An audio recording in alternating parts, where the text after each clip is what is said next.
sa kagubatan. Ang kanyang bagong silang na anak, na may hawak na isang sinumpaang espada na pinangalanang Shiryu, ay inampo ng isang panday at pinangalanang Guy. Makalipas ang mahigit isang dekada, si Guy ang naging tanging tao sa nayon na may kakayahang supilan ang Shiryu.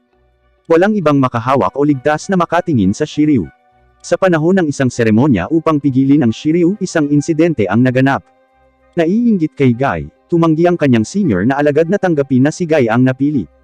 Sa isang sandali ng mali siya, tinanggal niya ang kanyang scarf, dahilan upang maramdaman ng Shiryu ang kanyang masamang layunin at kontrolin ang isang batang babae na subukang patayin siya. Itinulak ni Guy ang kanyang senior disciple palayo ngunit nawala ang kanyang kanang braso sa proseso. Sa kabila ng pagtanggap ng paggamot, si Guy ay patuloy na nakakaramdam ng sakit. Ang kanyang adoptive father, si Amon, ay naniniwala na si Guy ay nakakaramdam ng phantom limb pain na magtatagal ng habang buhay. Pagkaalis ni Amon, hinawakan ng isang batang babae si Guy at inalok ng suporta, ngunit itinulak niya ito palayo at naglabas ng galit sa libingan ng kanyang ina.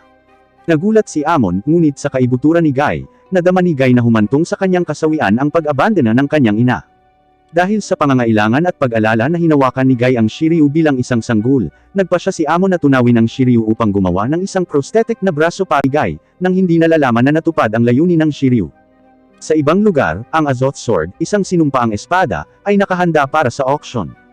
Isang mayamang tagapagmana ang nagbid ng $500,000 para sa maalamat na espadang ito. Gaya ng inaakala niyang nasecure niya ito, nagkaroon ng interes dito ang isang organisasyong nagngangalang Shoshide.